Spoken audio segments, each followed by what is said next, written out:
ಶುಭ ಶುಕ್ರವಾರ. ಶಿಲುಬೆಯ ಹಾದಿ ಕ್ರೈಸ್ತ ಬದುಕಿನ ಬುನಾದಿ, ಕ್ರಿಸ್ತನ ಮೌಲ್ಯಗಳ ತಳಹದಿ, ಪ್ರೀತಿ ಶಾಂತಿ ವಾತ್ಸಲ್ಯಗಳ ಪರಮಾವಧಿ.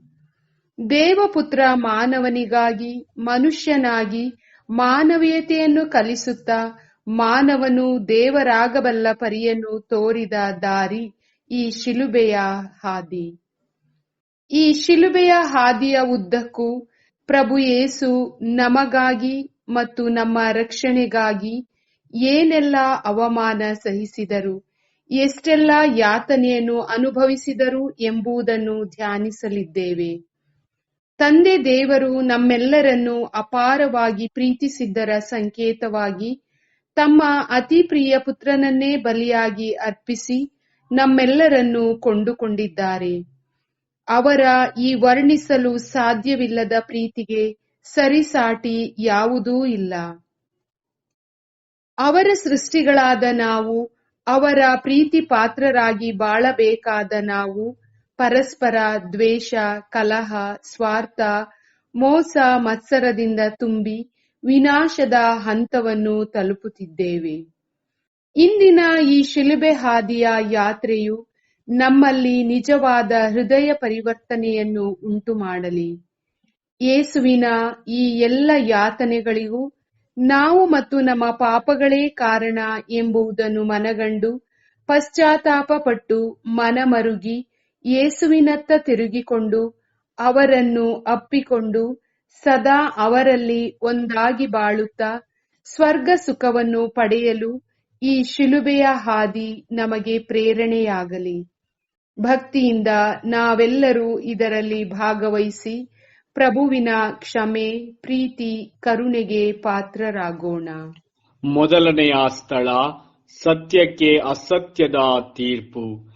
ಪ್ರಭು ಯೇಸುವೆ, ನಾವು ನಿಮ್ಮನ್ನು ಆರಾಧಿಸಿ ನಮಸ್ಕರಿಸಿ ನಿಮಗೆ ಕೃತಜ್ಞತಾ ಸ್ತೋತ್ರವನ್ನು ಮಾಡುತ್ತಿದ್ದೇವೆ.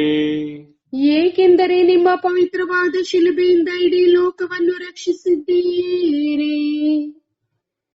ನಾನೇ ಸತ್ಯ, ನಾನೇ ಜೀವ, ನಾನೇ ಮಾರ್ಗ ಎಂದು ನುಡಿದ ಯೇಸು ತನ್ನ ಜೀವಿತದ ಅವಧಿಯಲ್ಲಿ ಎಲ್ಲರಿಗೂ ಸತ್ಯದ ಪಥ ತೋರುತ್ತಾ, ಸತ್ಯದ ಸಂದೇಶ ಸಾರುತ್ತಾ, ಪ್ರೀತಿಯಿಂದ ಎಲ್ಲರನ್ನೂ ಅಪ್ಪಿಕೊಳ್ಳುತ್ತಾ ದೀನ ದಲಿತರ ಪರವಾಗಿ ನಿಂತರು. ಇದಕ್ಕಾಗಿ ಹಲವು ಪ್ರಮುಖರ ವಿರೋಧವನ್ನು, ಹಿಂಸೆ, ಕಿರುಕುಳವನ್ನು ಎದುರಿಸಬೇಕಾಗಿ ಬಂದರೂ ತಂದೆಯ ಚಿತ್ತವನ್ನು ನೆರವೇರಿಸುವುದೇ ತನ್ನ ಜೀವನದ ಗುರಿ ಎಂದು ನುಡಿದ ಯೇಸು ಸತ್ಯವನ್ನು ಬಿಟ್ಟು ಬಾಳಲಿಲ್ಲ, ಪ್ರೀತಿಯನ್ನು ಬಿಟ್ಟು ಬಾಳಲು ಕಲಿಸಲಿಲ್ಲ, ಕ್ಷಮೆಯನ್ನು ತೊರೆದು ಜೀವಿಸಲು ತಿಳಿಸಲಿಲ್ಲ. ಇಂತಹ ಯೇಸುವಿನ ಬಗ್ಗೆ ಪಿಲಾತನು ಸಾಕಷ್ಟು ಕೇಳಿದ್ದನು. ಮುಂದೊಂದು ದಿನ ಈತ ನನಗೆ ಪ್ರತಿಸ್ಪರ್ಧಿಯಾಗಬಹುದು ಎಂದು ಅಧಿಕಾರ ದಾಹದಿಂದ ಚಿಂತಿಸಿದ. ಯೇಸುವಿನ ಏಳಿಗೆಯನ್ನು ಕಂಡು ಸಹಿಸದಾದ. ಸತ್ಯದ ಪರವಾಗಿ ನಿಲ್ಲಬೇಕಾದ ಪಿಲಾತ ಹೇಡಿಯಂತಾದ. ತನಗೆ ಅಧಿಕಾರವೇ ಶಾಶ್ವತ ಎಂದು ಭಾವಿಸಿದ. ಸತ್ಯವನ್ನು ಎದುರಿಸಲಾರದೆ ಅಸತ್ಯದ ತೀರ್ಪು ನೀಡಿ ಕೈ ತೊಳೆದುಕೊಂಡು ಬಿಟ್ಟ. ಪ್ರಿಯ ಪ್ರಭು ಯೇಸುವೆ, ನನ್ನ ಕಣ್ಣಿನಲ್ಲಿರುವ ದಿಮ್ಮಿಯನ್ನು ನೋಡದೆ ಪರನ ಕಣ್ಣಿನಲ್ಲಿರುವ ಅಣುವನ್ನು ತೆಗೆಯಲು ಸಾಕಷ್ಟು ಬಾರಿ ಮುಂದೆ ಹೋಗಿ ಅನ್ಯಾಯದ ತೀರ್ಪನ್ನು ನೀಡಿದ್ದೇವೆ. ಇನ್ನಾದರೂ ಪರರಿಗೆ ತೀರ್ಪು ನೀಡದಂತೆ ಎಲ್ಲರನ್ನೂ ಕ್ಷಮಿಸಿ ಪ್ರೀತಿಸುತ್ತಾ ಬಾಳಲು ನಮಗೆ ಪ್ರೇರಣೆಯಾಗಿರಿ. ನಮ್ಮ ಮೇಲೆ ದಯೆ ತೋರಿ ಪ್ರಭು, ನಮ್ಮ ಮೇಲೆ ದಯೆ ತೋರಿ ಪ್ರಭು.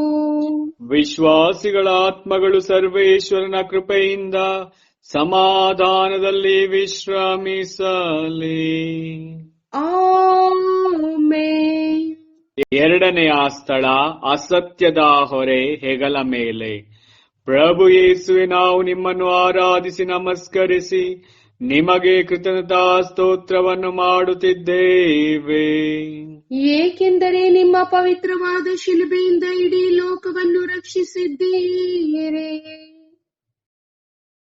ನಿಮ್ಮ ಶಿಲುಬೆಗಳನ್ನು ಹೊತ್ತುಕೊಂಡು ನನ್ನ ಹಿಂದೆ ಬನ್ನಿರಿ ಎಂದು ಅಂದು ಜನರಿಗೆ ಮನಮುಟ್ಟುವಂತೆ ಬೋಧನೆ ಮಾಡಿದ್ದರು. ಇಂದು ಇಡೀ ಲೋಕದ ಭಾರವು ಶಿಲುಬೆಯ ರೂಪದಲ್ಲಿ ಬಂದು ಪ್ರಭುವಿನ ಹೆಗಲನ್ನೇರುತ್ತಿರುವಾಗ ಕ್ಷಣಾರ್ಧದಲ್ಲಿ ಅದನ್ನು ಇಲ್ಲದಂತೆ ಮಾಡಬಹುದಿತ್ತು. ಆದರೆ ಶಿಲುಬೆಯನ್ನು ದೂರ ತಳ್ಳದೆ ಪ್ರೀತಿಯಿಂದ ಅಪ್ಪಿಕೊಳ್ಳುತ್ತಾರೆ. ಮುಂದೊಂದು ದಿನ ಈ ಶಿಲುಬೆಯೇ ಮನುಕುಲದ ರಕ್ಷಣೆಯ ಲಾಂಛನವಾಗಲಿದೆ ಎಂದರಿತ ಯೇಸು ಭಾರವಾದ ಶಿಲುಬೆಯನ್ನು ಸೈನಿಕರು ತಮ್ಮ ಕೋಮಲವಾದ ಭುಜಗಳ ಮೇಲೆ ಹೊರಿಸಿದಾಗ ತಾಳ್ಮೆಯಿಂದ ಮೌನಿಯಾಗಿ ಎರಡೂ ಕೈಗಳನ್ನು ಚಾಚಿ ಸ್ವೀಕರಿಸುತ್ತಾರೆ. ಮನುಕುಲದ ರಕ್ಷಣಾ ಚರಿತ್ರೆಯಲ್ಲಿ ಶಿಲುಬೆಯೇ ನಿನ್ನ ಪಾತ್ರ ಅತಿ ಮಹತ್ವದ್ದು ಎನ್ನುತ್ತಾ ಅದನ್ನು ಹೊತ್ತು ಮುಂದೆ ಹೆಜ್ಜೆ ಹಾಕಲು ಆರಂಭಿಸುತ್ತಾರೆ. ಪ್ರಿಯ ಪ್ರಭು ಯೇಸುವೆ, ಮನುಕುಲದ ಮೇಲಿನ ನಿಮ್ಮ ಅಪರಿಮಿತ ಪ್ರೀತಿಗೆ ಕೊನೆಯೆಂಬುದೇ ಇಲ್ಲ. ನಮ್ಮೆಲ್ಲರ ಬಾಳಿನಲ್ಲೂ ದಿನನಿತ್ಯವೂ ನಮ್ಮ ಶಿಲುಬೆಗಳನ್ನು ಗೊಣಗುತ್ತಲೇ ಹೊತ್ತು ಸಾಗುತ್ತಿದ್ದೇವೆ. ಇನ್ನಾದರೂ ನಿಮ್ಮನ್ನು ನೋಡಿ ನಮ್ಮ ಪಾಲಿಗೆ ಬರುವ ಎಲ್ಲಾ ಶಿಲುಬೆಗಳನ್ನು ತಾಳ್ಮೆ, ಸಹನೆ, ಧೈರ್ಯದಿಂದ ಹೊತ್ತು ಸಾಗಿ ಗುರಿ ಮುಟ್ಟಲು ನಮಗೆ ಪ್ರೇರಣೆಯಾಗಿರಿ. ನಮ್ಮ ಮೇಲೆ ದಯೆ ತೋರಿ ಪ್ರಭು, ನಮ್ಮ ಮೇಲೆ ದಯೆ ತೋರಿ ಪ್ರಭು. ವಿಶ್ವಾಸಿಗಳ ಆತ್ಮಗಳು ಸರ್ವೇಶ್ವರನ ಕೃಪೆಯಿಂದ ಸಮಾಧಾನದಲ್ಲಿ ವಿಶ್ರಮಿಸಲಿ. ಆಮೆನ್. ಮೂರನೆಯ ಸ್ಥಳ ಅಸತ್ಯದ ಭಾರ ಬೀಳಿಸಿತು. ಪ್ರಭು ಯೇಸುವೆ, ನಾವು ನಿಮ್ಮನ್ನು ಆರಾಧಿಸಿ ನಮಸ್ಕರಿಸಿ ನಿಮಗೆ ಕೃತಜ್ಞತಾ ಸ್ತೋತ್ರವನ್ನು ಮಾಡುತ್ತಿದ್ದೇವೆ. ಏಕೆಂದರೆ ನಿಮ್ಮ ಪವಿತ್ರವಾದ ಶಿಲುಬೆಯಿಂದ ಇಡೀ ಲೋಕವನ್ನು ರಕ್ಷಿಸಿದ್ದೀರಿ. ದುಡಿದು ಭಾರ ಹೊತ್ತು ಬಳಲಿ ಬೆಂಡಾಗಿರುವ ಜನರೇ, ನೀವೆಲ್ಲರೂ ನನ್ನ ಬಳಿಗೆ ಬನ್ನಿರಿ, ನಾನು ನಿಮಗೆ ವಿಶ್ರಾಂತಿ ನೀಡುವೆನು ಎಂದು ಹೇಳಿದ್ದರು ಯೇಸು.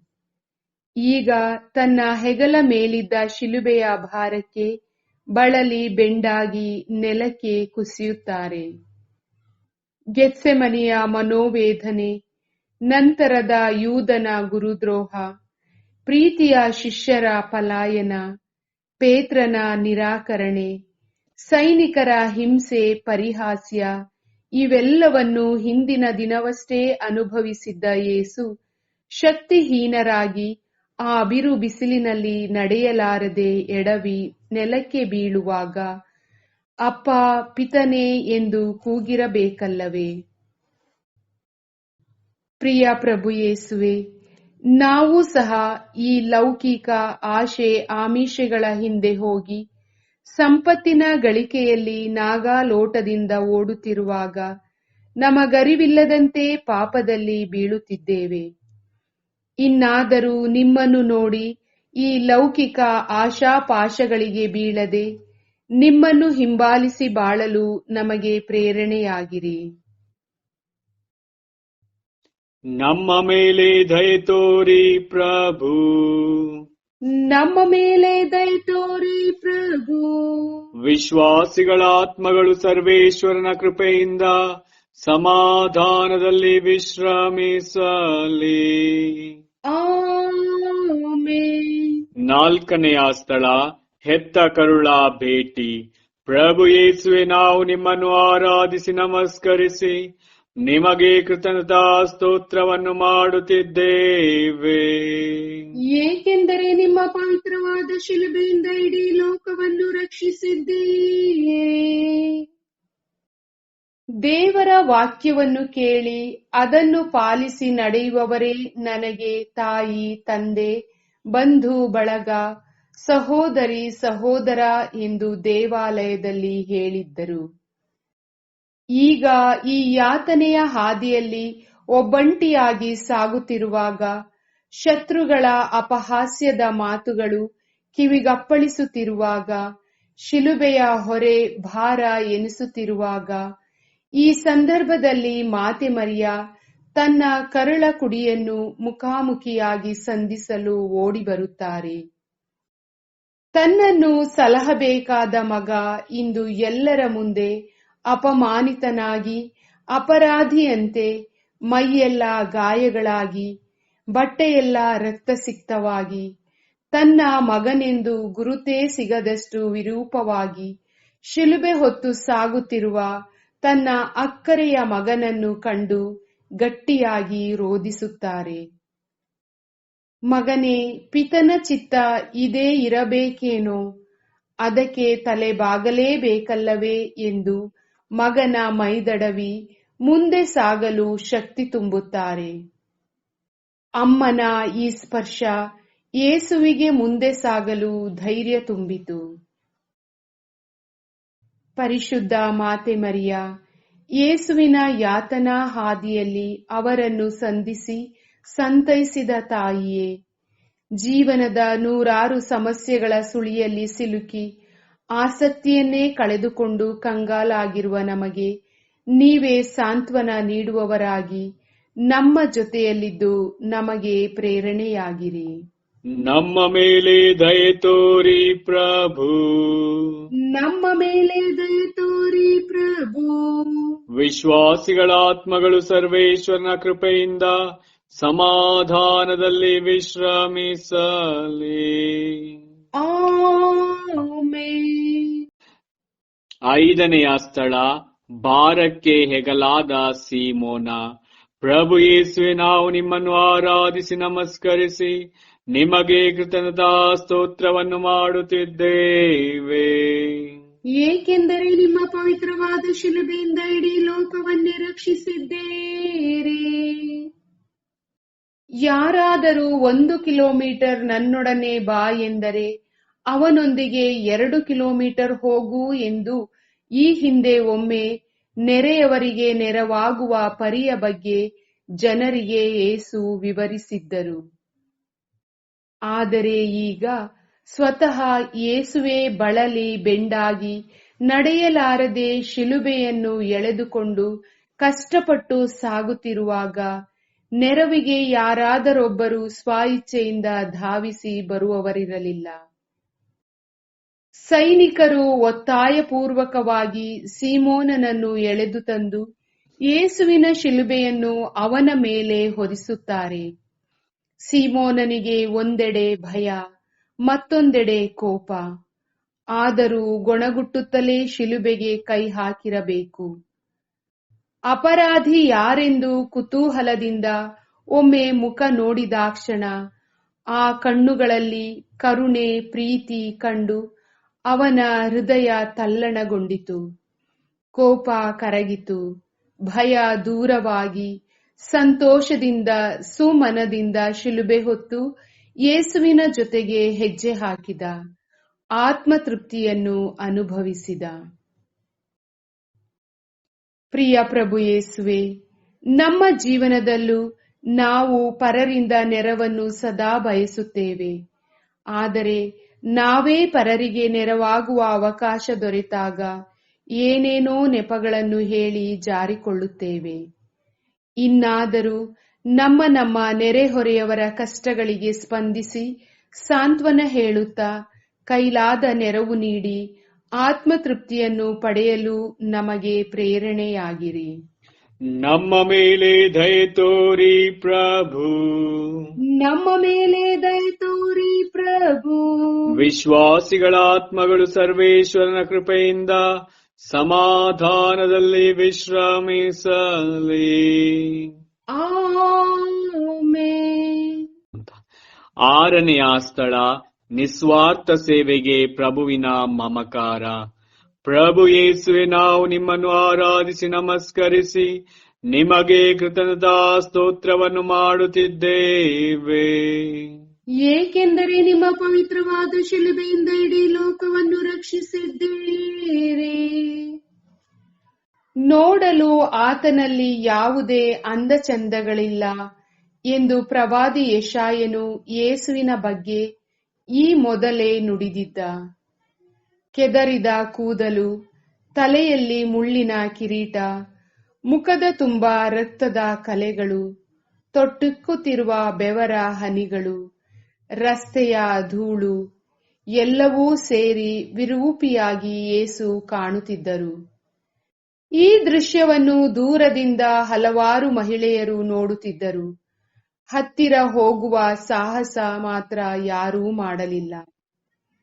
ಆದರೆ ವೆರೋನಿಕಳಿಗೆ ಎಲ್ಲರಂತೆ ಸುಮ್ಮನಿರಲಾಗಲಿಲ್ಲ. ತನ್ನ ಪ್ರೀತಿಯ ಗುರುವಿಗೆ ನಾನೇನಾದರೂ ಸಹಾಯ ಮಾಡಲೇಬೇಕೆಂಬ ಉತ್ಕಟ ಆಕಾಂಕ್ಷೆಯಿಂದ ಧೈರ್ಯವಾಗಿ ಓಡಿಬಂದು ಮುನ್ನುಗ್ಗಿ ಪ್ರಭುವಿನ ಮುಖವನ್ನು ಕರವಸ್ತ್ರದಿಂದ ಒರೆಸಿ ಅವರ ಈ ಸ್ಥಿತಿಗೆ ಕನಿಕರಪಟ್ಟು ಅಳುತ್ತಾಳೆ. ಅವಳ ಈ ನಿರ್ಮಲ ಪ್ರೀತಿಯ ಸೇವೆಗೆ ತಮ್ಮ ಆ ಯಾತನೆಯ ಮುಖದ ಛಾಯೆಯನ್ನೇ ಆಕೆಗೆ ಸಂಭಾವನೆಯಾಗಿ ನೀಡಿ ಮಮಕಾರ ತೋರುತ್ತಾರೆ. ಪ್ರಿಯ ಪ್ರಭು ಯೇಸುವೆ, ಪರರ ಕಣ್ಣೀರನ್ನು ಒರೆಸಬೇಕಾದ ನಾವು ಅದೆಷ್ಟೋ ಬಾರಿ ಪರರ ಕಣ್ಣೀರಿಗೆ ನಾವೇ ಕಾರಣರಾಗಿದ್ದೇವೆ. ಇನ್ನಾದರೂ ಪರರ ನೋವುಗಳಿಗೆ ನೆರವಾಗಿ ಅವರ ಕಣ್ಣೀರನ್ನು ಒರೆಸುತ್ತಾ ವೆರೋನಿಕಳಂತೆ ನಿಸ್ವಾರ್ಥ ಮನದ ಸೇವೆ ಮಾಡಲು ನಮಗೆ ಪ್ರೇರಣೆಯಾಗಿರಿ. ನಮ್ಮ ಮೇಲೆ ದಯೆ ತೋರಿ ಪ್ರಭು, ನಮ್ಮ ಮೇಲೆ ದಯೆ ತೋರಿ ಪ್ರಭು. ವಿಶ್ವಾಸಿಗಳ ಆತ್ಮಗಳು ಸರ್ವೇಶ್ವರನ ಕೃಪೆಯಿಂದ ಸಮಾಧಾನದಲ್ಲಿ ವಿಶ್ರಮಿಸಲಿ. ಆಮೆನ್. ಏಳನೆಯ ಸ್ಥಳ, ಅಧಿಕವಾದ ಭಾರ ಮತ್ತೆ ಬೀಳಿಸಿತು. ಪ್ರಭು ಯೇಸುವೆ, ನಾವು ನಿಮ್ಮನ್ನು ಆರಾಧಿಸಿ ನಮಸ್ಕರಿಸಿ ನಿಮಗೆ ಕೃತಜ್ಞತಾ ಸ್ತೋತ್ರವನ್ನು ಮಾಡುತ್ತಿದ್ದೇವೆ. ಏಕೆಂದರೆ ನಿಮ್ಮ ಪವಿತ್ರವಾದ ಶಿಲುಬೆಯಿಂದ ಇಡೀ ಲೋಕವನ್ನು ರಕ್ಷಿಸಿದ್ದೀರಿ. ನನ್ನ ನೊಗ ಹಗುರ, ನನ್ನ ಹೊರೆ ಸುಗಮ ಎಂದು ಯೇಸು ಅಂದು ನೆರೆದಿದ್ದ ಜನರೆಲ್ಲರಿಗೆ ತಿಳಿಸಿದ್ದರು. ಆದರೆ ಇಂದು ತಮ್ಮ ಭುಜದ ಮೇಲಿದ್ದ ಹೊರೆ ಅಧಿಕ ಭಾರವಾಗಿ ನಡೆಯಲಾರದೆ ಎರಡನೇ ಸಲ ಕೆಳಕ್ಕೆ ಬೀಳುತ್ತಾರೆ. ಕಾರಣ ಆ ಶಿಲುಬೆ ಅವರ ಹೊರೆಯಾಗಿರಲಿಲ್ಲ. ದ್ವೇಷ, ಮತ್ಸರ, ಸ್ವಾರ್ಥ, ಮೋಹ, ಮೋಸ, ಅಧಿಕಾರದಾಹ ಎಂಬ ಭಾರವಾದ ಶಿಲುಬೆಯನ್ನು ಹೊರಿಸಲಾದ ಪರಿಣಾಮ ಅದರ ಭಾರವನ್ನು ಯೇಸು ತಾಳಲಾರದೆ ಬಿದ್ದುಬಿಟ್ಟರು. ಹಗುರ ಎಂದವರಿಗೆ ಅಧಿಕ ಭಾರವಾಯಿತು. ಸುಗಮ ಎಂದ ಯೇಸುವಿಗೆ ಶಿಲುಬೆಯ ಹಾದಿ ದುರ್ಗಮವಾಗಿ ಕೆಳಗೆ ಬೀಳುತ್ತಾರೆ. ಪ್ರಿಯ ಪ್ರಭು ಯೇಸುವೆ, ನಾವು ಸಹ ಅಹಂಕಾರ, ಸ್ವಾರ್ಥ, ದ್ವೇಷ, ಮದ, ಮತ್ಸರ ಇತ್ಯಾದಿ ದುರ್ಗುಣಗಳಿಂದ ಮತ್ತೆ ಮತ್ತೆ ಅನೀತಿ, ಅಸತ್ಯದ ಕೂಪದಲ್ಲಿ ಬೀಳುತ್ತಲೇ ಇದ್ದೇವೆ. ಇನ್ನಾದರೂ ನಾವು ನಿಮ್ಮ ಹಿಂಬಾಲಕರಾಗಿ ನಿಸ್ವಾರ್ಥ ಸ್ನೇಹ, ಪ್ರೀತಿ, ಸೇವೆ, ತಾಳ್ಮೆಗಳಿಂದ ಬಾಳಲು ನಮಗೆ ಪ್ರೇರಣೆಯಾಗಿರಿ. ನಮ್ಮ ಮೇಲೆ ದಯೆ ತೋರಿ ಪ್ರಭು, ನಮ್ಮ ಮೇಲೆ ದಯೆ ತೋರಿ ಪ್ರಭು. ವಿಶ್ವಾಸಿಗಳ ಆತ್ಮಗಳು ಸರ್ವೇಶ್ವರನ ಕೃಪೆಯಿಂದ ಸಮಾಧಾನದಲ್ಲಿ ವಿಶ್ರಮಿಸಲಿ. ಆಮೆನ್. ಎಂಟನೆಯ ಸ್ಥಳ, ಸ್ತ್ರೀಯರಿಗೆ ಸಾಂತ್ವನ. ಪ್ರಭು ಯೇಸುವೆ, ನಾವು ನಿಮ್ಮನ್ನು ಆರಾಧಿಸಿ ನಮಸ್ಕರಿಸಿ ನಿಮಗೆ ಕೃತಜ್ಞತಾ ಸ್ತೋತ್ರವನ್ನು ಮಾಡುತ್ತಿದ್ದೇವೆ. ಏಕೆಂದರೆ ನಿಮ್ಮ ಪವಿತ್ರವಾದ ಶಿಲುಬೆಯಿಂದ ಇಡೀ ಲೋಕವನ್ನು ರಕ್ಷಿಸಿದ್ದೀರಿ. ದುಃಖಿಗಳೇ ಭಾಗ್ಯವಂತರು, ದೇವರು ಅವರನ್ನು ಸಂತೈಸುವರು ಎಂದು ಅಂದು ಬೆಟ್ಟದ ಮೇಲೆ ಬೋಧನೆ ನೀಡಿದ್ದರು ಯೇಸು. ಈಗ ಯೇಸು ಭಾರವಾದ ಶಿಲುಬೆಯನ್ನು ಹೊತ್ತು ಬಲು ಕಷ್ಟದಿಂದ ಕಲ್ವಾರಿ ಗಿರಿಯ ಕಡೆಗೆ ನಡೆಯುತ್ತಿರುವಾಗ ಅವರನ್ನು ಅಪಹಾಸ್ಯ ಮಾಡುವವರೇ ಹೆಚ್ಚಿನ ಸಂಖ್ಯೆಯಲ್ಲಿ ಸುತ್ತಲೂ ತುಂಬಿರುವಾಗ ಅವರ ನಡುವೆಯೂ ಕರುಣೆ ತುಂಬಿದ ಹೃದಯಗಳು ಅಲ್ಲಿದ್ದವು. ಮಮತೆಯ ಮಾತೃ ಮನಸ್ಸುಗಳು ಅಲ್ಲಿ ಕಂಡುಬಂದವು. ಯೇಸುವಿನ ಈ ಕ್ರೂರ ಯಾತನೆಯನ್ನು ಕಂಡು ದುಃಖಿಸಿದರು, ಕಣ್ಣೀರು ಹರಿಸಿದರು. ಮೆಸ್ಸಿಯನನ್ನೇ ಸಂತೈಸಲು, ಸಾಂತ್ವನಿಸಲು ಮುಂದೆ ಬರುತ್ತಾರೆ. ಯೇಸು ಆ ಕ್ಷಣ ಆ ಮಹಿಳೆಯರನ್ನು ಕಂಡು ಮರುಗುತ್ತಾರೆ. ತನ್ನ ಕಷ್ಟಕ್ಕಾಗಿ ದುಃಖಿಸುತ್ತಿರುವ ಅವರಿಗೆ ಸಾಂತ್ವನದ ಹಿತೋಕ್ತಿಗಳನ್ನು ನುಡಿಯುತ್ತಾರೆ. ನಿಮ್ಮ ನಿಮ್ಮ ಪಾಪ ಸ್ವಭಾವದಿಂದ ಹೊರಬರಲು ನೀವು ದುಃಖಿಸಿರಿ, ಕಣ್ಣೀರು ಹರಿಸಿರಿ ಎನ್ನುತ್ತಾರೆ. ಪ್ರಿಯ ಪ್ರಭು ಯೇಸುವೆ, ನೋವು, ನಿರಾಸೆ, ಹತಾಶೆಯಲ್ಲಿ ಇರುವವರಿಗೆ ಸಾಂತ್ವನದ ಸವಿಯುಣಿಸದೆ ಸ್ವಾರ್ಥಿಗಳಾಗಿ ಬಾಳಿದ್ದೇವೆ. ಇನ್ನಾದರೂ ಜೆರುಸಲೇಮಿನ ಆ ಮುಗ್ಧ ಮಹಿಳೆಯರಂತೆ ಇತರರ ಕಣ್ಣೀರಿಗೆ ಸಾಂತ್ವನ ನೀಡುತ್ತಾ ನಿಮ್ಮ ನಿಜ ಶಿಷ್ಯರಾಗಿ ಬಾಳಲು ನಮಗೆ ಪ್ರೇರಣೆಯಾಗಿರಿ. ನಮ್ಮ ಮೇಲೆ ದಯೆ ತೋರಿ ಪ್ರಭು, ನಮ್ಮ ಮೇಲೆ ದಯೆ ತೋರಿ ಪ್ರಭು. ವಿಶ್ವಾಸಿಗಳ ಆತ್ಮಗಳು ಸರ್ವೇಶ್ವರನ ಕೃಪೆಯಿಂದ ಸಮಾಧಾನದಲ್ಲಿ ವಿಶ್ರಮಿಸಲಿ. ಆಮೆನ್. 9ನೆಯ ಸ್ಥಳ. ಅಧಿಕವಾಯಿತು ಭಾರ ಹೆಗಲಿಗೆ, ಮತ್ತೆ ಬಿದ್ದೆ ಭೂಮಿಗೆ. ಪ್ರಭು ಯೇಸುವೆ, ನಾವು ನಿಮ್ಮನ್ನು ಆರಾಧಿಸಿ ನಮಸ್ಕರಿಸಿ ನಿಮಗೆ ಕೃತಜ್ಞತಾ ಸ್ತೋತ್ರವನ್ನು ಮಾಡುತ್ತಿದ್ದೇವೆ. ಏಕೆಂದರೆ ನಿಮ್ಮ ಪವಿತ್ರವಾದ ಶಿಲುಬೆಯಿಂದ ಇಡೀ ಲೋಕವನ್ನು ರಕ್ಷಿಸಿದ್ದೀರಿ. ನೇಗಿಲಿಗೆ ಕೈ ಹಾಕಿ ಹಿಂದಕ್ಕೆ ನೋಡುವವನು ಸ್ವರ್ಗ ಸಾಮ್ರಾಜ್ಯವನ್ನು ಪ್ರವೇಶಿಸಲಾರನು ಎಂದು ಯೇಸು ಕೆಲ ದಿನಗಳ ಹಿಂದೆಯಷ್ಟೇ ಹೇಳಿದ್ದರು. ಈಗ ಶಿಲುಬೆಗೆ ಕೈ ಹಾಕಿ ಪ್ರಯಾಸದಿಂದ ಗುರಿಯತ್ತ ಹೆಜ್ಜೆ ಹಾಕುತ್ತಿರುವಾಗ 3ನೇ ಸಲ ಭೀಕರವಾಗಿ ನೆಲಕ್ಕೆ ಬೀಳುತ್ತಾರೆ ಯೇಸು. ಗುರಿ ತಲುಪುವಲ್ಲಿ ಇದೇ ನನ್ನ ಕೊನೆಯ ಬೀಳುವಿಕೆಯಾಗಿರಲಿ ಪಿತನೇ ಎಂದು ಬೇಡಿಕೊಳ್ಳುತ್ತಾರೆ. ಅಯ್ಯೋ, ನನ್ನ ವಧಾಸ್ಥಾನ ಇನ್ನೇನು ಕೆಲವೇ ದಾಪುಗಳಷ್ಟಿದೆ, ಅಷ್ಟರಲ್ಲಿ ಬಿದ್ದು ಬಿಟ್ಟೆನಲ್ಲ. ಇಲ್ಲ, ಹೇಗಾದರೂ ಸರಿ, ನಾನು ಎದ್ದು ನಡೆಯಲೇಬೇಕು. ಹೇಡಿಯಂತೆ ಕೈಬಿಟ್ಟು ಇಲ್ಲೇ ಉಸಿರು ಚೆಲ್ಲಲಾರೆ ಎನ್ನುತ್ತಿರುವಾಗಲೇ ಸೈನಿಕರ ಚಾಟಿಗಳ ಬಿರುಸಾದ ಏಟುಗಳು ಕಠೋರವಾಗಿ ಯೇಸುವಿನ ದೇಹದ ಮೇಲೆ ಬೀಳುತ್ತವೆ. ಆಗ ಬಲು ಕಷ್ಟದಿಂದ ಯೇಸು ಮೇಲೆದ್ದು ನಡೆಯಲಾರಂಭಿಸುತ್ತಾರೆ. ಪ್ರಿಯ ಪ್ರಭು ಯೇಸುವೆ, ನಾವು ತಪ್ಪು ಎಂದು ತಿಳಿದಿದ್ದರೂ ಮತ್ತೆ ಮತ್ತೆ ಅದೇ ತಪ್ಪುಗಳನ್ನು ಮಾಡುತ್ತಾ ಸಾಗಿದ್ದೇವೆ. ಇನ್ನಾದರೂ ನಿಮ್ಮನ್ನು ನೋಡುತ್ತಾ ಒಳ್ಳೆಯ ಪಾಪ ನಿವೇದನೆ ಮಾಡಿ ಪಾಪದ ಕೆಸರಿನಲ್ಲಿ ಬೀಳದೆ ನಿಮ್ಮ ನೆರಳಿನಲ್ಲಿ ನಾವು ಮುಂದೆ ಸಾಗಲು ನಮಗೆ ಪ್ರೇರಣೆಯಾಗಿರಿ. ನಮ್ಮ ಮೇಲೆ ದಯೆ ತೋರಿ ಪ್ರಭು, ನಮ್ಮ ಮೇಲೆ ದಯೆ ತೋರಿ ಪ್ರಭು.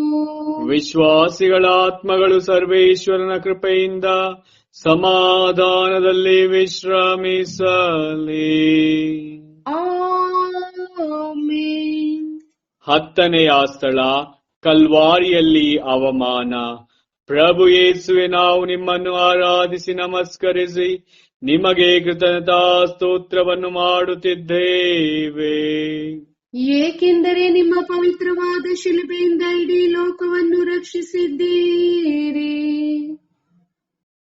ನಿನ್ನ ಮೇಲಂಗಿಯನ್ನು ಕೇಳುವವನಿಗೆ ನಿನ್ನ ಒಳ ಅಂಗಿಯನ್ನು ನೀಡು ಎಂದು ಯೇಸು ಅಂದು ಅಲ್ಲಿದ್ದ ಜನಸಮೂಹಕ್ಕೆ ಬೋಧಿಸಿದ್ದರು. ಇಂದು ಕಲ್ವಾರಿ ಬೆಟ್ಟದ ಮೇಲೆ ತನಗಿದ್ದ ಒಂದೇ ಒಂದು ಅಂಗಿಯನ್ನು ಸೈನಿಕರು ಎಳೆದು ತೆಗೆಯುವಾಗ ನೋವು, ಯಾತನೆಯ ಜೊತೆಗೆ ಅತಿಯಾದ ಅವಮಾನವನ್ನೂ ಅನುಭವಿಸುತ್ತಾರೆ.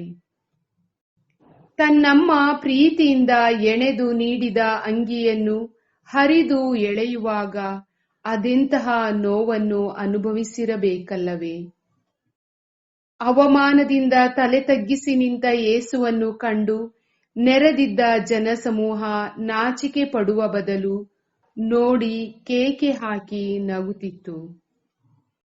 ಯೇಸು ಮಾತ್ರ ಎಲ್ಲವನ್ನೂ ನಮ್ಮ ಮೇಲಿನ ಅಪರಿಮಿತ ಪ್ರೀತಿಗಾಗಿ ಮೌನವಾಗಿಯೇ ಸಹಿಸಿಕೊಂಡರು. ಪ್ರಿಯ ಪ್ರಭು ಯೇಸುವೆ, ನಾವು ಕೂಡ ಆ ಜನರಂತೆ ಇತರರ ನೋವು, ಕಷ್ಟ, ಸೋಲು, ಅಸಹಾಯಕತೆಯನ್ನು ಕಂಡು ಅವಮಾನ ಮಾಡಿ ನಕ್ಕಿರುವ ಘಟನೆಗಳು ಸಾಕಷ್ಟಿವೆ. ಇನ್ನಾದರೂ ನಾವು ಪರಿವರ್ತನೆ ಹೊಂದಿ ಪರರ ನೋವುಗಳಿಗೆ ಮಿಡಿಯುತ್ತಾ ಅವರ ಜೊತೆ ನಿಂತು ಸಮಾಧಾನಿಸಲು, ಅವರ ಪರವಾಗಿ ಧ್ವನಿಯಾಗಲು ನಮಗೆ ಪ್ರೇರಣೆಯಾಗಿರಿ.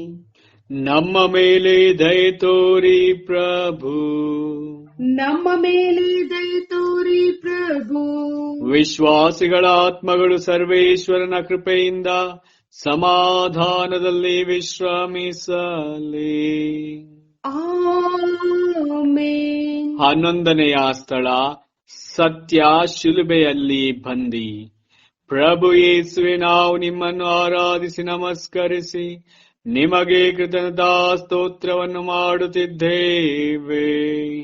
ಏಕೆಂದರೆ ನಿಮ್ಮ ಪವಿತ್ರವಾದ ಶಿಲುಬೆಯಿಂದ ಇಡೀ ಲೋಕವನ್ನು ರಕ್ಷಿಸಿದ್ದೀರಿ. ಊರೂರುಗಳಿಗೂ ಹಳ್ಳಿ ಹಳ್ಳಿಗಳಿಗೂ ಯೇಸು ಕಾಲ್ನಡಿಗೆಯಲ್ಲಿ ಸಂಚಾರ ಮಾಡಿ ದೈವ ರಾಜ್ಯದ ಸಂದೇಶವನ್ನು ಸಾರಿದ್ದರು. ಸಾವಿರಾರು ರೋಗಿಗಳನ್ನು, ಪುಟ್ಟ ಮಕ್ಕಳನ್ನು ತಮ್ಮ ಕರಗಳಿಂದ ಮುಟ್ಟಿ ಗುಣಪಡಿಸಿ ಆಶೀರ್ವದಿಸಿದ್ದರು. ಈಗ ಸೈನಿಕರು ಕ್ರೂರತನದ ಪರಮಾವಧಿ ಎನ್ನುವಂತೆ ಯೇಸುವನ್ನು ಎಳೆದು ಶಿಲುಬೆಯ ಮೇಲೆ ಅಡ್ಡ ಹಾಕಿ ಕೈಕಾಲುಗಳಿಗೆ ದೊಡ್ಡ ಮೊಳೆಗಳನ್ನು ಸುತ್ತಿಗೆಯಿಂದ ಜಡಿಯುವಾಗ ಮೊಳೆಗಳು ಮಾಂಸವನ್ನು ಸೀಳಿ ಮೂಳೆಗಳನ್ನು ಪುಡಿ ಪುಡಿ ಮಾಡಿಕೊಂಡು ಶಿಲುಬೆಯೊಂದಿಗೆ ಒಂದಾದವು. ಆಗ ಎಷ್ಟೊಂದು ಒದ್ದಾಡಿರಬೇಕಲ್ಲವೇ? ಸುತ್ತಿಗೆಯ ಶಬ್ದಕ್ಕಿಂತಲೂ ಜೋರಾಗಿ ಯೇಸು ಕೂಗಿರಬೇಕಲ್ಲವೇ? ಆದರೂ ಅಲ್ಲಿದ್ದವರ ಹೃದಯ ಕಲ್ಲಾಗಿದ್ದ ಕಾರಣ ಇದ್ಯಾವುದೂ ಅವರಿಗೆ ಕೇಳಲೂ ಇಲ್ಲ, ಕಾಣಲೂ ಇಲ್ಲ. ಘೋರವಾಗಿ ಯೇಸುವನ್ನು ಶಿಲುಬೆಗೆ ಜಡಿಯುತ್ತಾರೆ. ಪ್ರಿಯ ಪ್ರಭು ಯೇಸುವೆ, ನಾವು ನಮ್ಮ ಈ ಹರಿತವಾದ ನಾಲಿಗೆಯಿಂದ ಸಾಕಷ್ಟು ಜನರ ಮನಸ್ಸನ್ನು ಚುಚ್ಚಿದ್ದೇವೆ. ನಮ್ಮ ನಡತೆಯಿಂದ ಅವರನ್ನು ವಿನಾಕಾರಣ ಜಡಿದಿದ್ದೇವೆ. ಇನ್ನಾದರೂ ನಿಮ್ಮ ನೋವನ್ನು ಧ್ಯಾನಿಸುತ್ತಿರುವ ನಾವು ಪರರನ್ನು ನಮ್ಮ ನುಡಿ ಮತ್ತು ನಡೆಯಿಂದ ಚುಚ್ಚಿ ಶಿಲುಬೆಗೆ ಜಡಿಯದಂತೆ ಸದ್ಭಕ್ತರಾಗಿ ಬಾಳಲು ನಮಗೆ ಪ್ರೇರಣೆಯಾಗಿರಿ. ನಮ್ಮ ಮೇಲೆ ದಯೆ ತೋರಿ ಪ್ರಭು, ನಮ್ಮ ಮೇಲೆ ದಯೆ ತೋರಿ ಪ್ರಭು. ವಿಶ್ವಾಸಿಗಳ ಆತ್ಮಗಳು ಸರ್ವೇಶ್ವರನ ಕೃಪೆಯಿಂದ ಸಮಾಧಾನದಲ್ಲಿ ವಿಶ್ರಮಿಸಲಿ. ಆಮೆನ್. 12ನೆಯ ಸ್ಥಳ ಸತ್ಯದ ಅಸ್ತಂಗತ. ಪ್ರಭು ಯೇಸುವೆ, ನಾವು ನಿಮ್ಮನ್ನು ಆರಾಧಿಸಿ ನಮಸ್ಕರಿಸಿ ನಿಮಗೆ ಕೃತಜ್ಞತಾ ಸ್ತೋತ್ರವನ್ನು ಮಾಡುತ್ತಿದ್ದೇವೆ. ಏಕೆಂದರೆ ನಿಮ್ಮ ಪವಿತ್ರವಾದ ಶಿಲುಬೆಯಿಂದ ಇಡೀ ಲೋಕವನ್ನು ರಕ್ಷಿಸಿದ್ದೀರಿ. ಎಲ್ಲರ ಒಳಿತಿಗಾಗಿ ಒಬ್ಬನು ಸಾಯುವುದು ಲೇಸು ಎಂದು ಕಾಯಿಫ ಪ್ರಮುಖರ ಮುಂದೆ ನುಡಿದಿದ್ದ. ಶಿಲುಬೆಗೆ ಜಡಿಯಲಾಗಿದ್ದ ಯೇಸುವನ್ನು ಎಲ್ಲರೂ ನೋಡುವಂತೆ ಎತ್ತಿ ನಿಲ್ಲಿಸಲಾಯಿತು. ಈ ಕೆಳಗಳಲ್ಲಿ ಇನ್ನಿಬ್ಬರು ಅಪರಾಧಿಗಳು. ಆದರೂ ಎಲ್ಲರ ದೃಷ್ಟಿ ಮಾತ್ರ ಮಧ್ಯದಲ್ಲಿದ್ದ ಯೇಸುವಿನ ಮೇಲೆ ಕೇಂದ್ರೀಕೃತವಾಗಿತ್ತು. ಯೇಸುವನ್ನು ಶಿಲುಬೆಗೇರಿಸಿದಾಕ್ಷಣವೇ ಇಡೀ ಪ್ರಕೃತಿಗೆ ಮಂಕು ಕವಿಯಿತು. ಅವರು ಶಿಲುಬೆಯ ಮೇಲೆ 3 ಗಂಟೆಗಳ ಕಾಲ ಅತೀವ ನೋವನ್ನು ಸಹಿಸುತ್ತಾ, ಬಾಯಾರಿಕೆಗೆ ನೀರನ್ನು ಬೇಡುತ್ತಾ, ತನ್ನ ಮುದ್ದಿನ ಅಮ್ಮನನ್ನು ಪ್ರೀತಿಯ ಶಿಷ್ಯನಿಗೆ ಒಪ್ಪಿಸಿಕೊಡುತ್ತಾ, ತನಗೆ ಈ ಶಿಕ್ಷೆ ವಿಧಿಸಿದ್ದವರನ್ನು ಮನಸಾರೆ ಕ್ಷಮಿಸುತ್ತಾ, ಅಪ್ಪ, ನೀವು ನನ್ನನ್ನು ಈ ಲೋಕಕ್ಕೆ ಕಳುಹಿಸಿದ ಉದ್ದೇಶವನ್ನು ಪೂರ್ಣಗೊಳಿಸಿರುವೆ. ಇನ್ನು ನಾನು ನಿಮ್ಮಲ್ಲಿಗೆ ಹಿಂದಿರುಗುತ್ತೇನೆ. ಇದೋ ನನ್ನ ಆತ್ಮವನ್ನು ಸ್ವೀಕರಿಸಿ ಎನ್ನುತ್ತಾ ಅಸುನೀಗಿದರು. ಕಾಯಿಫನ ಮಾತಿನಂತೆ ಇಡೀ ಲೋಕದ ರಕ್ಷಣೆಗಾಗಿ ದೇವಪುತ್ರ ಬಲಿಯಾದರು. ಆಗ ಮಂಕಾಗಿದ್ದ ಪ್ರಕೃತಿಗೆ ಕತ್ತಲು ಕವಿಯಿತು, ಶೋಕಭರಿತವಾಯಿತು. ದಾರಿಯುದ್ದಕ್ಕೂ ಸುಡುತ್ತಿದ್ದ ಸೂರ್ಯ ಈಗ ಸೊರಗಿ ಹೋದ, ಮರೆಗೆ ಸರಿದು ಮುಖ ಮುಚ್ಚಿಕೊಂಡ. ಇಡೀ ಪ್ರಕೃತಿಯಲ್ಲಿ ನೀರವ ಮೌನ, ಶೂನ್ಯ ಭಾವ. ಪ್ರಿಯ ಪ್ರಭು ಯೇಸುವೆ, ಈ ಲೌಕಿಕ ಬದುಕೆ ಶಾಶ್ವತವೆಂಬ ಭ್ರಮೆಯಲ್ಲಿ ಸಂಪತ್ತಿನ ಗಳಿಕೆಗಾಗಿ ಆಸ್ತಿ ಅಂತಸ್ತಿನ ಸಂಪಾದನೆಯಲ್ಲಿ ತೊಡಗಿ ನಿಮಗೆ ಸಮಯವನ್ನೇ ನೀಡದೆ ಬಾಳಿದ್ದೇವೆ. ಇನ್ನಾದರೂ ನಮಗಾಗಿ ನೀವು ಮರಣ ಹೊಂದಿದ್ದನ್ನು ಸರಿಯಾಗಿ ಅರ್ಥೈಸಿಕೊಂಡು ನಿಮಗೆ ಮೊದಲ ಆದ್ಯತೆ ನೀಡುತ್ತಾ ಸಾಯುವವರೆಗೂ ನಿಮಗೆ ಶರಣಾಗಿ ಬಾಳಲು ನಮಗೆ ಪ್ರೇರಣೆಯಾಗಿರಿ. ನಮ್ಮ ಮೇಲೆ ದಯೆ ತೋರಿ ಪ್ರಭು, ನಮ್ಮ ಮೇಲೆ ದಯೆ ತೋರಿ ಪ್ರಭು. ವಿಶ್ವಾಸಿಗಳ ಆತ್ಮಗಳು ಸರ್ವೇಶ್ವರನ ಕೃಪೆಯಿಂದ ಸಮಾಧಾನದಲ್ಲಿ ವಿಶ್ರಮಿಸಲಿ. ಆಮೆನ್. 13ನೆಯ ಸ್ಥಳ ಅಮ್ಮನ ಮಡಿಲ ಅಪ್ಪುಗೆ. ಪ್ರಭು ಯೇಸುವೆ, ನಾವು ನಿಮ್ಮನ್ನು ಆರಾಧಿಸಿ ನಮಸ್ಕರಿಸಿ ನಿಮಗೆ ಕೃತಜ್ಞತಾ ಸ್ತೋತ್ರವನ್ನು ಮಾಡುತ್ತಿದ್ದೇವೆ. ಏಕೆಂದರೆ ನಿಮ್ಮ ಪವಿತ್ರವಾದ ಶಿಲುಬೆಯಿಂದ ಇಡೀ ಲೋಕವನ್ನೇ ರಕ್ಷಿಸಿದ್ದೀರಿ. ಬಾಲ ಯೇಸುವನ್ನು ದೇವಾಲಯದಲ್ಲಿ ಸಮರ್ಪಿಸಲು ಬಂದಾಗ ಸಿಮಿಯೋನ ಪ್ರವಾದಿ ಮಾತೆಗೆ ದುಃಖವೆಂಬ ಅಲಗೊಂದು ನಿನ್ನ ಹೃದಯವನ್ನು ಸೀಳುವುದು ಎಂದು ಅಂದೇ ನುಡಿದಿದ್ದ. ಇಂದು 33 ವರ್ಷದ ತನ್ನೆತ್ತರಕ್ಕೆ ಬೆಳೆದು ನಿಂತಿದ್ದ ಮಗನ ಉಸಿರಿಲ್ಲದ ನಿರ್ಜೀವ ದೇಹವನ್ನು ಶಿಲುಬೆಯಿಂದ ನಿಧಾನವಾಗಿ ಕೆಳಗಿಳಿಸಿ ಮಾತೆ ತನ್ನ ಮಡಿಲಲ್ಲಿ ಮಲಗಿಸಿಕೊಳ್ಳುವಾಗ ಆಕೆ ಮಗನ ಬಗ್ಗೆ ಕಂಡಿದ್ದ ಕನಸುಗಳೆಲ್ಲ ನುಚ್ಚು ನೂರಾಗಿ ಸಿಮೆಯೋನನ ಮಾತುಗಳು ಕಿವಿಯಲ್ಲಿ ಮಾರ್ದನಿಸಿದವು. ಹೃದಯಕ್ಕೆ ನಿಜವಾಗಿಯೂ ಅಲಗು ನೆಟ್ಟಂತೆ ಆಯಿತು. ನಗುವಿಲ್ಲ, ಅಳುವಿಲ್ಲ, ಕೈಕಾಲುಗಳಲ್ಲಿ ಚಲನೆ ಇಲ್ಲ. ತಲೆಯಿಂದ ಕಾಲಿನವರೆಗೂ ಒಂದೇ ಸಮನೆ ಗಾಯಗಳು. ಅವುಗಳಿಂದ ಹೊರಬಂದ ರಕ್ತ ಅಲ್ಲಲ್ಲೇ ಹೆಪ್ಪುಗಟ್ಟಿ ನಿಂತಿದೆ. ತಲೆಯಲ್ಲಿ ಮುಳ್ಳಿನ ಕಿರೀಟದಿಂದಾದ ಆಳವಾದ ಗಾಯಗಳು, ಕೈಕಾಲುಗಳಲ್ಲಿ ಮೊಳೆಗಳಿಂದಾದ ಗಾಯ, ಪಕ್ಕೆಯಲ್ಲಿ ಈಟಿಯಿಂದ ತಿವಿದಿರುವ ಗಾಯ. ಇವೆಲ್ಲವನ್ನು ಕಂಡ ಮಾತೆ ಹೃದಯ ಚೂರು ಚೂರಾಗುವಂತೆ ರೋದಿಸುತ್ತಾರೆ.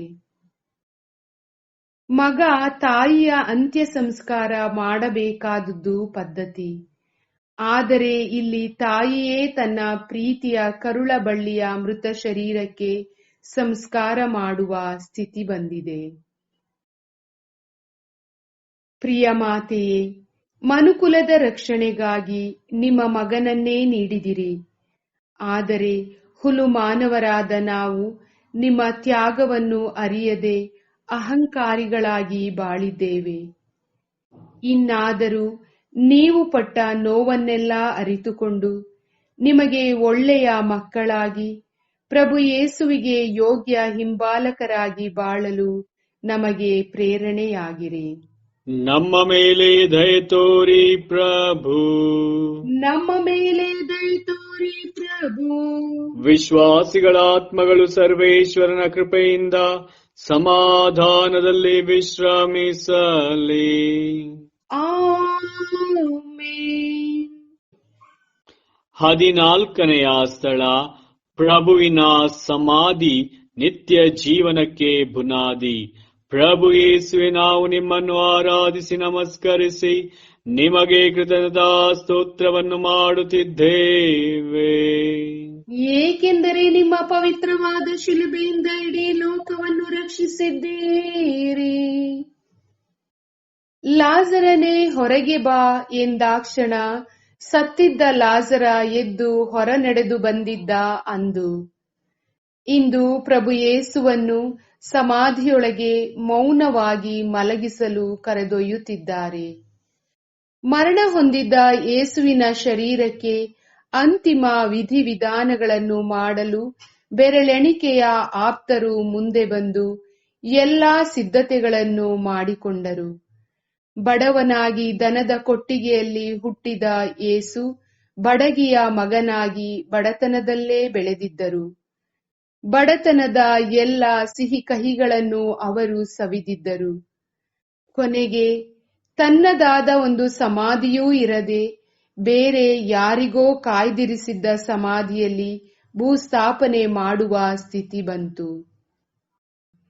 ಯೇಸು ಸತ್ತು ಸಮಾಧಿಯಲ್ಲೇ ಉಳಿಯದೆ 3ನೇ ದಿನ ಪುನರುತ್ಥಾನ ಹೊಂದಿ ನಿತ್ಯ ಜೀವಕ್ಕೆ ನಾಂದಿ ಹಾಡಲಿದ್ದರು.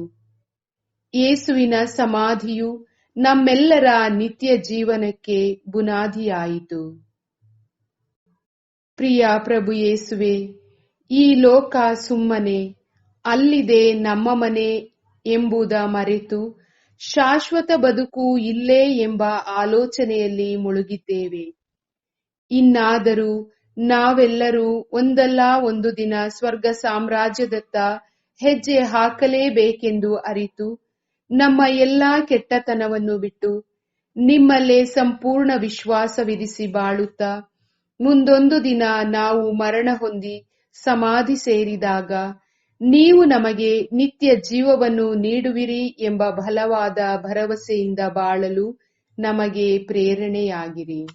ನಮ್ಮ ಮೇಲೆ ದಯೆ ತೋರಿ ಪ್ರಭು, ನಮ್ಮ ಮೇಲೆ ದಯೆ ತೋರಿ ಪ್ರಭು. ವಿಶ್ವಾಸಿಗಳ ಆತ್ಮಗಳು ಸರ್ವೇಶ್ವರನ ಕೃಪೆಯಿಂದ ಸಮಾಧಾನದಲ್ಲಿ ವಿಶ್ರಮಿಸಲಿ. ಆಮೆನ್. ಅಂತಿಮ ಪ್ರಾರ್ಥನೆ. ಪ್ರಿಯ ಯೇಸುವೆ, ನಿಮ್ಮ ಶಿಲುಬೆಯ ಹಾದಿಯಲ್ಲಿ ನಾವು ನಿಮ್ಮೊಂದಿಗೆ ಸಾಗಿ ನೀವು ನಮಗಾಗಿ ಅನುಭವಿಸಿದ ಎಲ್ಲ ಯಾತನೆಯನ್ನು ಕುರಿತು ಧ್ಯಾನಿಸುತ್ತಿದ್ದೇವೆ. ನಿಮ್ಮ ಈ ಘೋರ ಸಾವಿಗೆ ನಾವುಗಳೇ ಕಾರಣವೆಂದು ಅರಿವು ನಮಗಾಗಿದೆ. ನಮ್ಮ ಮೇಲಿನ ನಿಮ್ಮ ಅಪರಿಮಿತ ಪ್ರೀತಿಗೆ ಬೆಲೆ ಕಟ್ಟಲು ಸಾಧ್ಯವೇ ಇಲ್ಲ ಎಂಬುದನ್ನು ಮನಗಂಡಿದ್ದೇವೆ. ನೀವು ನಮಗಾಗಿ ಪಟ್ಟ ಯಾತನೆಯನ್ನು ಕಂಡು ನಾವು ಮನನೊಂದಿದ್ದೇವೆ. ನಮ್ಮ ಮೇಲಿನ ಪ್ರೀತಿಯ ಸಲುವಾಗಿ ಶಿಲುಬೆಯ ಮೇಲೆ ಅಪಾರವಾಗಿ ನಿಮ್ಮ ಕರಗಳನ್ನು ಚಾಚಿದಿರಿ. ಪ್ರಭು ಯೇಸುವೆ, ನಾವು ನಮ್ಮ ಪಾಪಮಯ ಜೀವನವನ್ನು ತೊರೆದು ಸತ್ಯ, ನೀತಿ, ಪ್ರಾಮಾಣಿಕತೆ, ನಿಸ್ವಾರ್ಥದ ಹಾದಿಯಲ್ಲಿ ನಡೆದು ನಿಮ್ಮ ಪ್ರೀತಿಗೆ ಪಾತ್ರರಾಗಿ ಬಾಳಲು ಇಂದು ಪಣ ತೊಡುತ್ತೇವೆ. ನಾವಿರುವ ಎಡೆಗಳಲ್ಲಿ ನಮ್ಮ ನಡೆ ನುಡಿಗಳಿಂದ ನಿಮ್ಮ ಹಿಂಬಾಲಕರಂತೆ ಬಾಳುತ್ತೇವೆಂದು ನಿರ್ಧಾರ ಮಾಡಿದ್ದೇವೆ. 3ನೇ ದಿನ ಸಾವನ್ನು ಮೆಟ್ಟಿ ಗೆದ್ದು ಬಂದ ಪ್ರಭುವೇ, ನಮ್ಮ ಜೀವನದಲ್ಲಿ ಎದುರಾಗುವ ಸಮಸ್ಯೆ ಸವಾಲುಗಳಿಗೆ ಅಂಜದೆ ನಿಮ್ಮಲ್ಲೇ ವಿಶ್ವಾಸವಿಟ್ಟು ಧೈರ್ಯವಾಗಿ ಮುಂದೆ ಸಾಗಲು ನಮ್ಮನ್ನು ಹರಸಿರಿ. ಮಾತೆ ಮರಿಯಾ, ಪ್ರಭು ಯೇಸು ನಿಮ್ಮನ್ನು ನಮ್ಮ ತಾಯಿಯನ್ನಾಗಿ ನೀಡಿದರು. ಯೇಸುವಿನೊಂದಿಗೆ ಕೊನೆತನಕ ಇದ್ದು ಮುನ್ನಡೆಸಿದ ತಾಯಿ, ಈ ನಿಮ್ಮ ಮಕ್ಕಳ ಬಾಳಿನಲ್ಲೂ ಜೊತೆಯಾಗಿದ್ದು ಸನ್ಮಾರ್ಗದಲ್ಲಿ ನಡೆಸುತ್ತಾ ನಿಮ್ಮ ಪುತ್ರನೆಡೆಗೆ ನಮ್ಮನ್ನು ಸಾಗಿಸಿರಿ ತಾಯಿ. ಆಮೆನ್. ಜಗದ್ಗುರುಗಳ ಅಭಿಪ್ರಾಯಕ್ಕಾಗಿ ಹಾಗೂ ಮಧ್ಯಪ್ರಾಚ್ಯದ ಯುದ್ಧದ ಶಮನಕ್ಕಾಗಿ ಪ್ರಾರ್ಥಿಸೋಣ. ಸ್ವರ್ಗದಲ್ಲಿರುವ ನಮ್ಮ ತಂದೆಯೇ, ನಿಮ್ಮ ನಾಮ ಪೂಜಿತವಾಗಲಿ, ನಿಮ್ಮ ರಾಜ್ಯ ಬರಲಿ, ನಿಮ್ಮ ಚಿತ್ತ ಸ್ವರ್ಗದಲ್ಲಿ ನೆರವೇರುವ ಪ್ರಕಾರ ಭೂಮಿಯಲ್ಲಿಯೂ ನೆರವೇರಲಿ. ನಮ್ಮ ಅನುದಿನದ ಆಹಾರವನ್ನು ಇಂದು ನಮಗೆ ನೀಡಿರಿ. ನಮಗೆ ತಪ್ಪು ಮಾಡಿದವರನ್ನು ನಾವು ಕ್ಷಮಿಸುವ ಪ್ರಕಾರ ನಮ್ಮ ಪಾಪಗಳನ್ನು ಕ್ಷಮಿಸಿರಿ. ನಮ್ಮನ್ನು ಶೋಧನೆಗೆ ಒಳಪಡಿಸದೆ ಕೇಡಿನಿಂದ ನಮ್ಮನ್ನು ರಕ್ಷಿಸಿರಿ. ನಮೋ ಮರಿಯಾ, ವರ ಪ್ರಸಾದ ಪೂರ್ಣೆ, ಪ್ರಭು ನಿಮ್ಮೊಡನೆ ಇದ್ದಾರೆ. ಸ್ತ್ರೀಯರಲ್ಲಿ ನೀವು ಧನ್ಯರು ಮತ್ತು ನಿಮ್ಮ ಉದರದ ಫಲವಾದ ಯೇಸು ಧನ್ಯರು. ಸಂತ ಮರಿಯಾ ದೇವಮಾತೆಯೇ, ಪಾಪಿಗಳಾಗಿರುವ ನಮಗಾಗಿ ಈಗಲೂ ನಮ್ಮ ಮರಣದ ಸಮಯದಲ್ಲೂ ಪ್ರಾರ್ಥಿಸಿರಿ. ಆಮೇನ್. ಪಿತನಿಗೂ ಸುತನಿಗೂ ಮತ್ತು ಪವಿತ್ರ ಆತ್ಮರಿಗೂ ಮಹಿಮೆಯಾಗಲಿ. ಆದಿಯಲ್ಲಿದ್ದ ಹಾಗೆ ಈಗಲೂ ಯಾವಾಗಲೂ ಯುಗ ಯುಗಾಂತರಕ್ಕೂ ಆಮೇನ್.